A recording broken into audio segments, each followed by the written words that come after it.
It's right what it says here, though, Cyril. What's that, Wes? It does pay to increase your word power. I don't think so. I think too much chat just puts women off. Either that, or it ends up with women who are interested in conversation.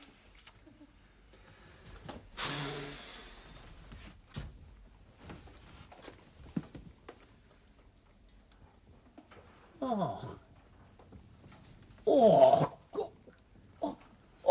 Wes! Wes! Come look at this, Wes! Oh, God. Oh, bloody hell! She's coming here! Hey, this one's mine!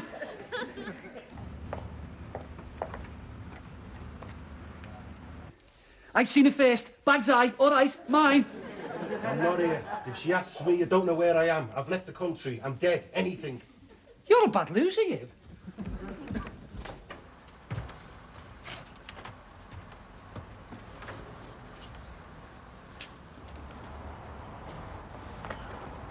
Hello there. Oh, don't think I've come to hustle you. You won't get any of that hard sell here. Just take your time. Take all the time in the world. Take all day. Take all day and come back tomorrow. Bring a bed, move in, and we'll supply the teas made free.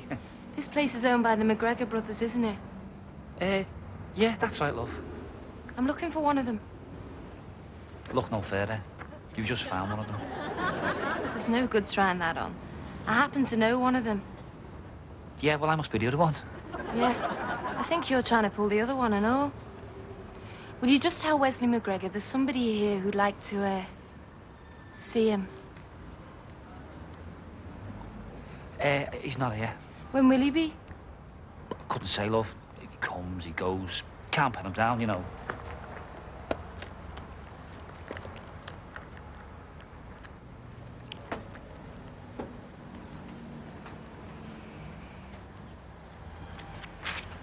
Tell him to ring this number. Not before 11 o'clock, not between 2 o'clock and 6 o'clock, and not after 9 o'clock. Who shall I say calls? Oh. Use your powers of description. Oh. Hey, you're right, Wes.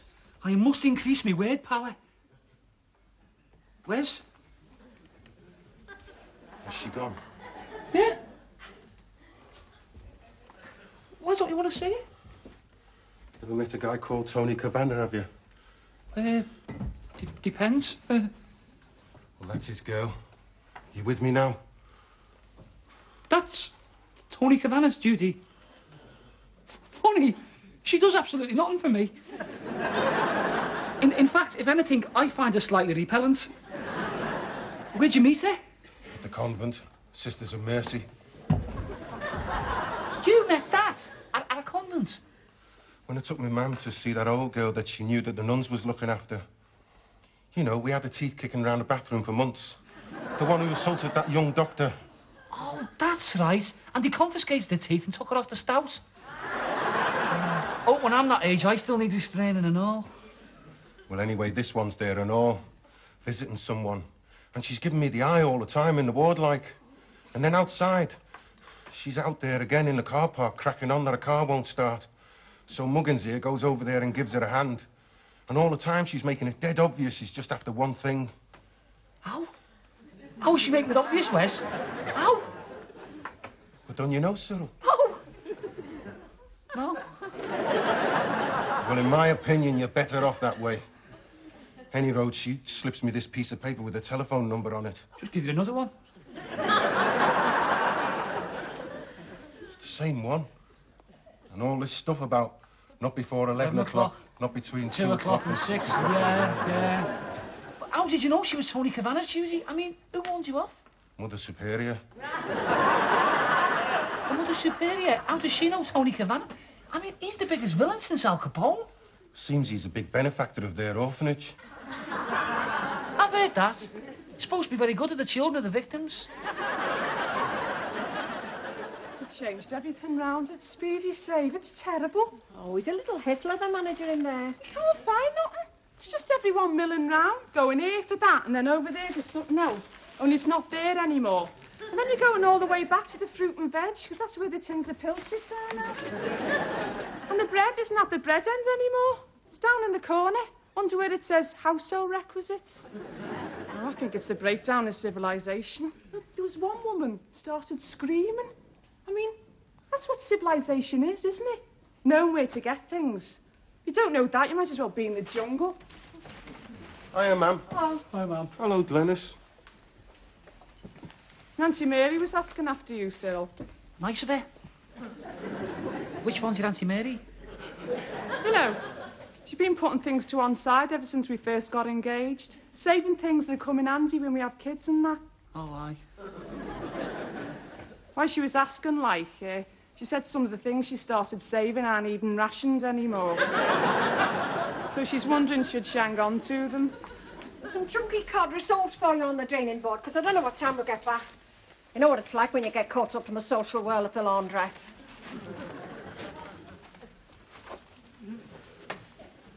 She's definitely putting the screws on, Wes.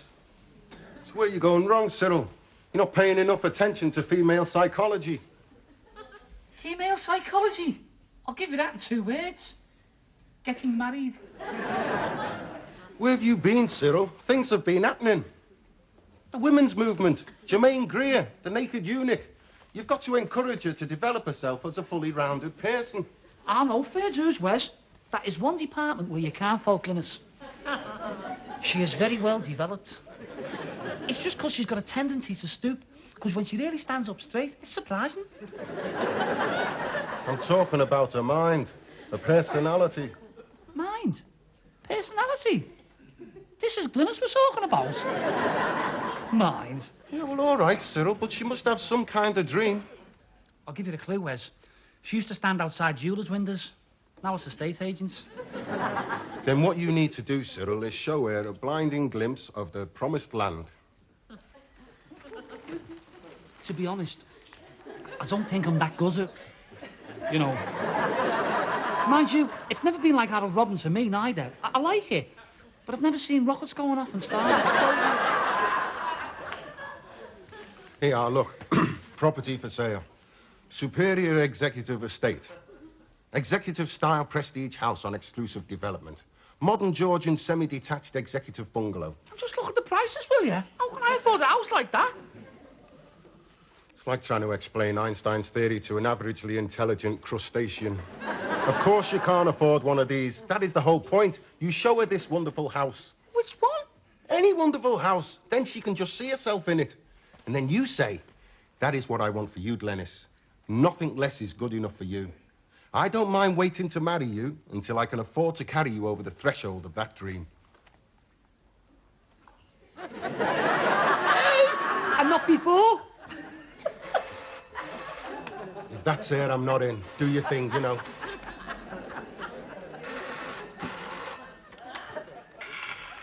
Hello, this is McGregor Personal Auto Services. There is nobody available at the moment to answer your call, but if you leave your name and telephone number and any message after the bleep, it will be dealt with as soon as possible. Thank you. Beep! Still waiting for you to call. I know you got my phone number. Please phone. Bye. She don't half fancy you, Wes. It was her. She just said she's still waiting for you to call. And you think you've got problems?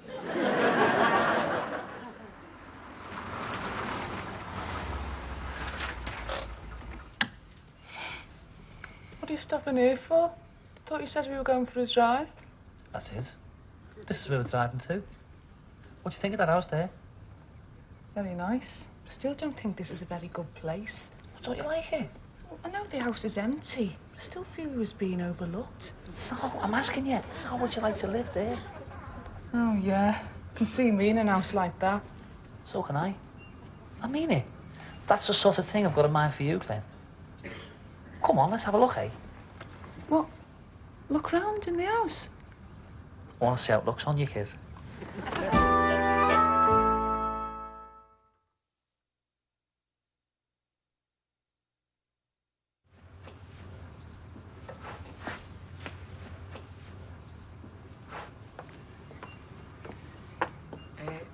Are you doing the conductor tours, Chief? Because I made an appointment of you.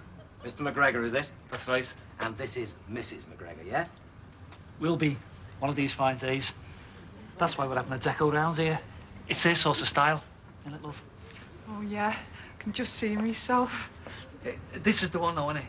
When you say executive, this is executive. Well, of course, only the Blenheim has the portico. Low maintenance, never needs painting, completely weatherproof.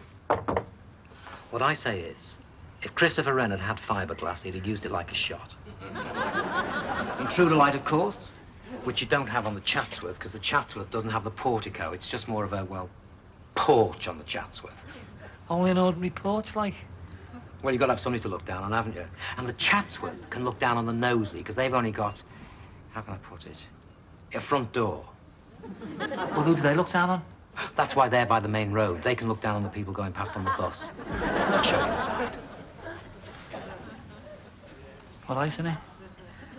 Just see myself. Fully fitted in whatever style you choose. This being the Miami with the split cane and the jacaranda surround. And this is not a veneer. Leaded lights. If you prefer, you can specify that to the cupboard doors. Stainless steel sink and drainer with the waste disposal. And once you've had one of these, you find them indispensable.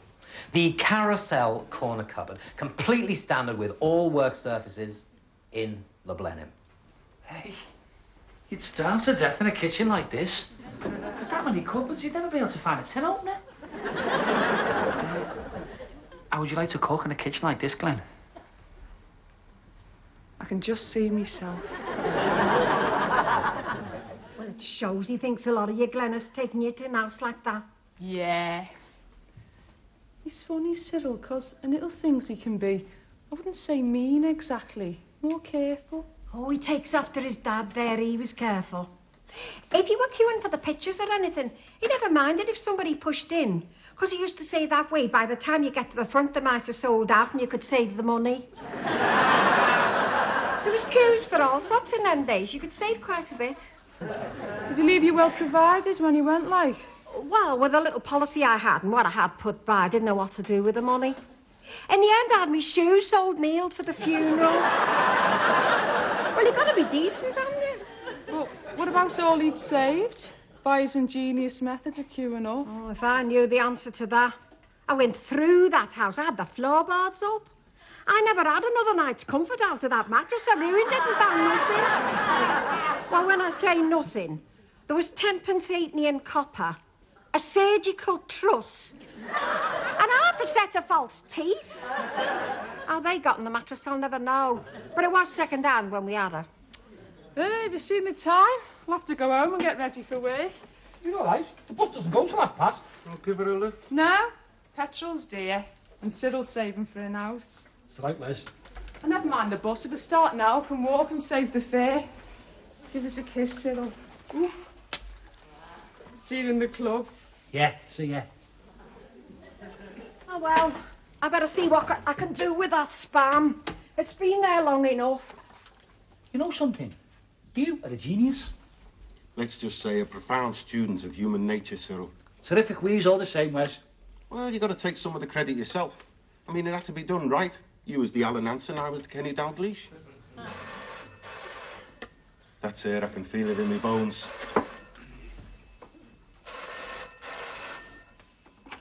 Hello? Yeah? That's right. How are you, Bones, Wes? Making funny snapping noises. Sorry, love, he's not here right now. I could put you onto his answering machine. No, well, I'll tell you what. I know where he will be if you want to see him. You know the Blue Cockatoo? It's a club. Behind where the old bus sheds used to be. But a lot of people don't. It's pretty select, you know. Private club. Well, he'll be there about 9 o'clock. No trouble, love. Ta-ra. Cyril, what have you done? Why did you tell her that? If there's one place I'm not going to be... Of course you won't. But I will be. You did me a favour, I'll do you a favour. I'll talk to her. I'll tell her you're not interested. I'll spell it out for her, even at the risk of hurting her feelings. One good turn, Wes. Hello, love. Evening. Lovely coat. Could you see if there's a Mr. McGregor in the club, love? I seen a coat like that once for Who? Is there a Mr. McGregor in? Yeah? Well, could you tell him the person who rang up is here? You can tell him yourself. This is Mr. McGregor, love. Funny. That's what he told me as well. Hello there. Again. Is he here? Tell me. Look, love. Please. All I want is for him to be nice to me, and I'll do anything for him. Tell him, please. You don't know how lonely it is being me. I'll tell you what. If we can find a corner, we'll have a drink and I'll explain to you. Take your coat. Oh.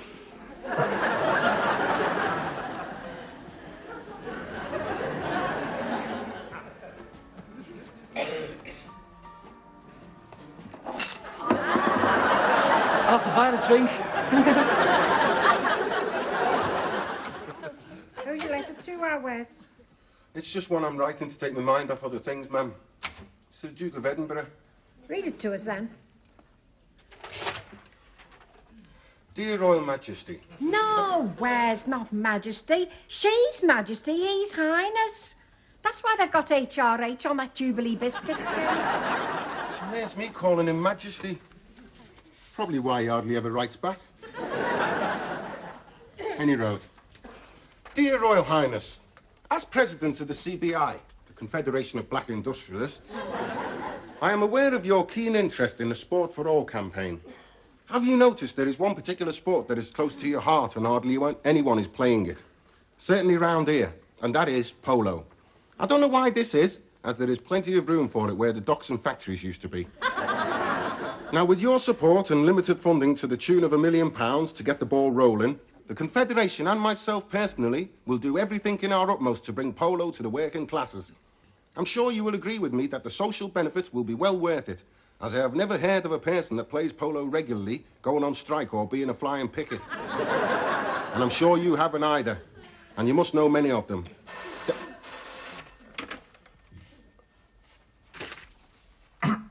Confederation of Black Industrialists here. There is nobody here to answer the phone. Cyril! Ah, Cyril. What? Brilliant. What, and the coast is clear then? Great, Cyril, that is ace. I'm going to come down there and buy you a drink. You have saved me life.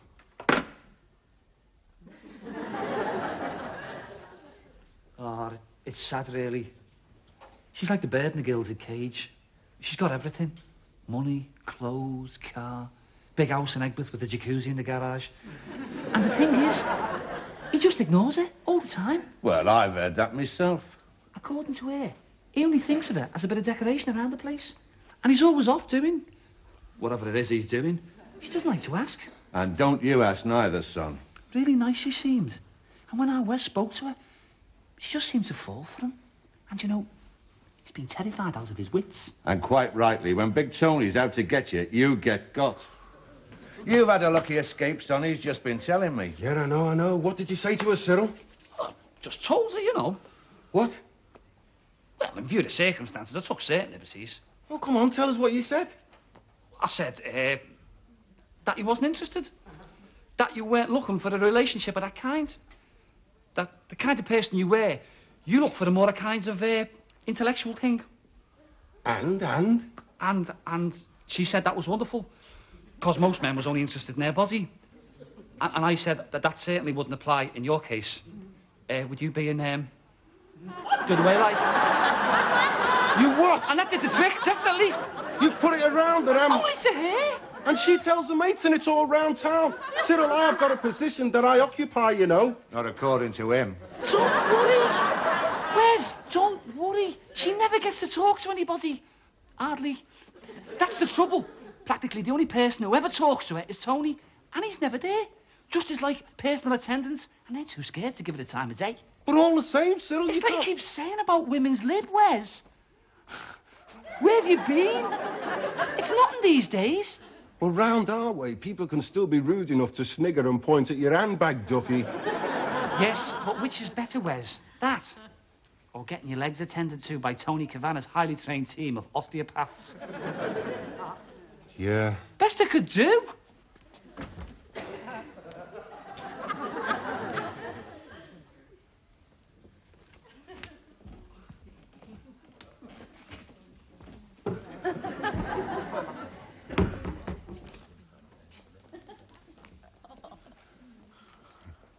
You gents members, are you?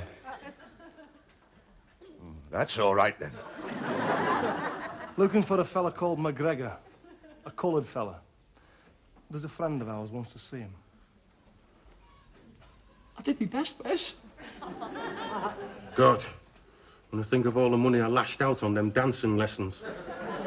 Fella out there wants to see you, Wes. It's Big Tony Cavanagh. I think you'd better go, Wes. He's gonna break me legs. No, I don't think so.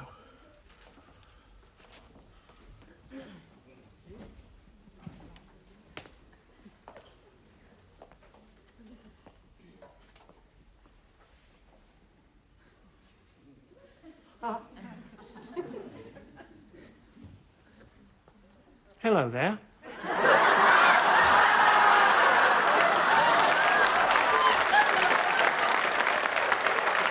Didn't you know? Well, like I say, what Big Tony wants, Big Tony gets.